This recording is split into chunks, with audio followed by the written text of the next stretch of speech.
Hello class. So I'll be doing my informative speech, and this is going to be about marijuana. Start off with my introduction. My name is Dan Albert Solis. Now more specifically, I'll be going into how marijuana is used medically. So we'll go over the chemicals inside marijuana, how these chemicals are used, and the benefits of said chemicals. So just a personal anecdote, I personally don't have any experience with the usage of marijuana medically, nor recreationally.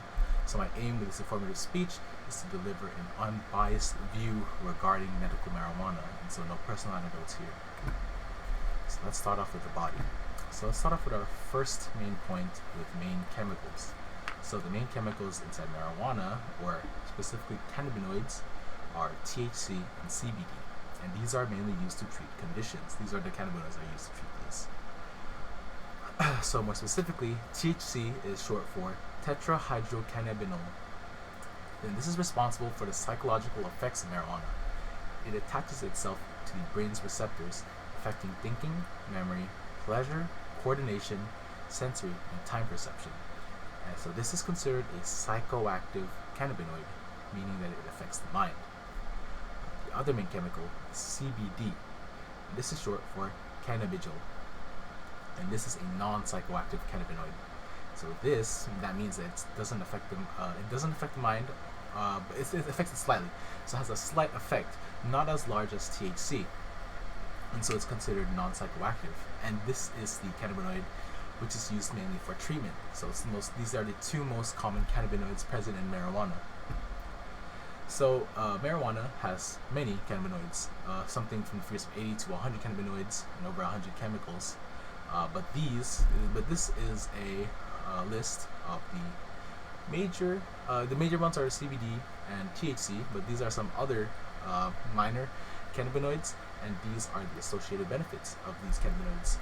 And you can see with these posters, for example, THCA and THC, they both have anti-nausea, so a lot of these, they share very similar effects, which is why THC and CBD are the ones that are mainly used. So with THCA, THC, CBDA, CBD, CBN, CBGA, CBG, CBCA, CBC, and THCV. And so we can look at all these side benefits: anti-nausea, anti-seizures. THCV has anti-anxiety, promotes bone growth. CBCA has antibacterial, antifungal, anti-inflammatory benefits. So our next main point will be how the chemicals are used. So CBD and THC are chemically similar to the human body's physiological cannabinoid system. So our human body does have a cannabinoid system, and this acts as the bridge between the body and mind. And so this is responsible for the body's cannabinoid receptors, which in the brain, and they are similar because these chemicals affect the neurotransmitters in your brain, which affect pain, immune function, stress, and sleep, just to name a few. So these are some senses that our body contains. Our next main point is the medical effects. So both CBD and THC have the exact same molecular structure, but are arranged differently. THC specifically creates a high sensation, but because they have very similar molecular structures, CBD and THC have very similar effects, as seen in this chart here. So moving on. CBD is more popular and is more sought for because it has the same health benefits, but without that high sensation that THC contains. So some symptoms that the cannabinoids treat are seizures, inflammation, pain, mental disorders, nausea, anxiety, and more. Now here we have a medical marijuana chart which has a list, the inner circle, which has just like the general what you want to treat. So neurological, pain, sleep, other, eating, gastrointestinal, mood. The middle circle is the cannabinoid. So that is what is used to treat said symptoms, which is of the outer circle. So we have from anxiety to bipolar, depression, PMS. These are mood. According to the circle, these are mood. Next with neurological, with Alzheimer's, Parkinson's disease, and so forth.